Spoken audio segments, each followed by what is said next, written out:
Sanibona Dr. Mlungisi Dongwe Luminjalo Medical Center.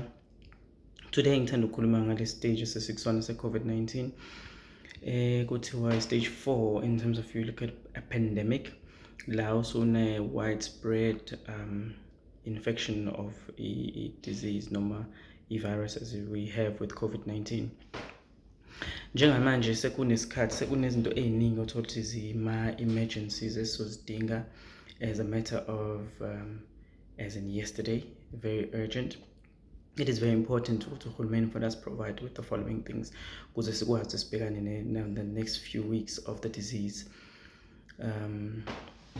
in the best way possible. Number one, kuyadinga ukuthi kube khona ama-mask, and ama-mask ekuyiwona appropriate ama-N94, ama-N95, which are masks that help to prevent a whole lot of different bacteria, viruses from being able to get into your respiratory system. Ngoba ile mask le vala ithi.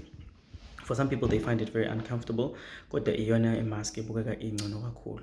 Into ebalulekile for healthcare workers especially, so ama-mask abalulekile for amaphoyisa, for amasosha, for abantu they are the first line of contact with abantu engenza ukuthi bane-infection, kanye nathi as well sisezibhedlela. Into ebalulekile elandelayo iyona yama-gowns.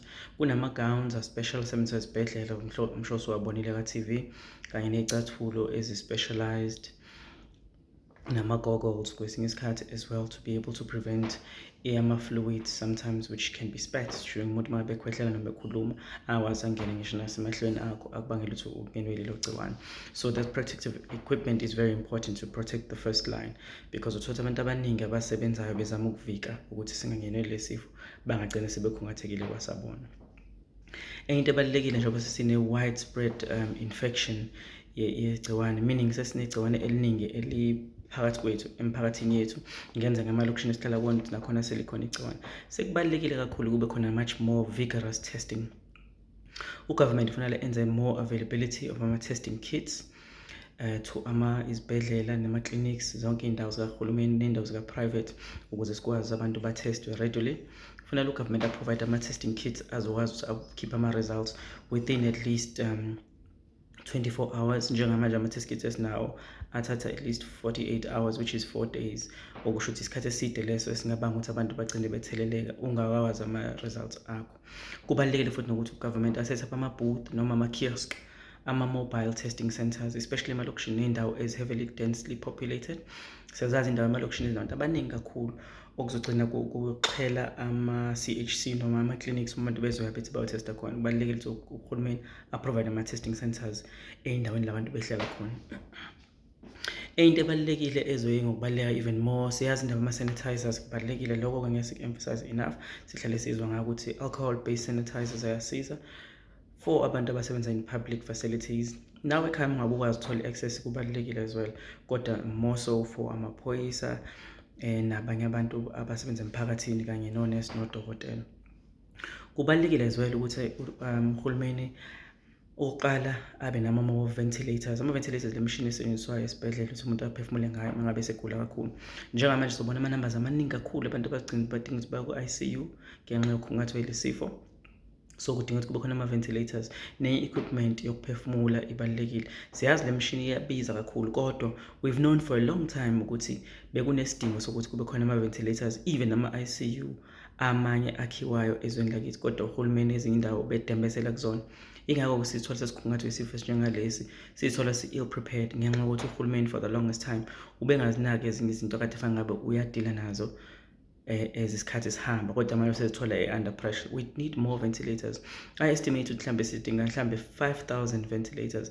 Siyazi ventilators would cost anything from 500,000 iyinye, and the cheaper ones are at least 200,000 la setshenziswa ama-paramedics uma ngabe edinga ukuthi umuntu aphefumule ngomshini before ayiswe esibhedlela.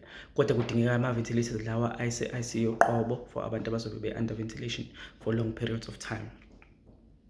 Kubalulekile futhi as well ukuthi uhulumeni aziprepare ukuthi aqale akhe izibhedlela, especially lezi indawo lezi ezimore heavily affected.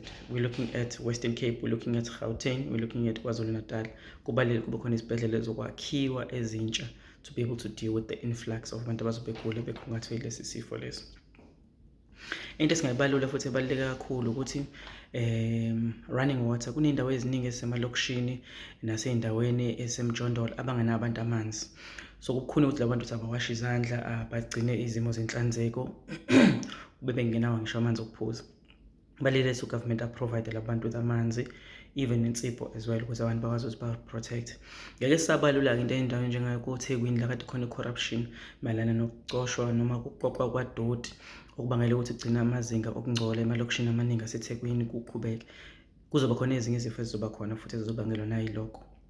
Okugcina ngithanda ukuthi ngikusho kumayelana nendaba ye-lockdown, ukuthi i-lockdown izosisiza kakhulu, kodwa kubalulekile ukuthi amasosha nabezokuphepha bangasebenzisi leli thuba ukuthi bahlukumeze abantu bakithi. Abantu bakithi bahlukunyeziwe kakhulu previously uhulumeni wobandlululo, ubacindezela, beshawa ngekho sizathu. Asilindele ukuthi uhulumeni wethu, uhulumeni wabantu abamnyama, ukuthi wenze the same thing as well, ukuthi abantu bahlukunyezwe, bashawe kungenasidingo. Abantu abachazelwe, badinga ukuthi bachazelwe bona bese beyavikelwa. Into futhi Ningizimu Afrika sifisa ukuthi kube isikhathi sokuthuka, lesi sikhathi sokuthi abantu baqaphele, bazi-protect as much as possible. Kodwa uhulumeni kubalulekile ukuthi enze lezi zidingo lezi ngqange ezikhona ukuthi zibe available for abantu ukuthi babe protected, both the healthcare and nabo bonke abantu basezweni lethu. Ngiyabonga ukuthi ulandele uhlelo lethu, uDr. Mlungisi Dongwe lo weLuminjalo Medical Centers in Pietermaritzburg.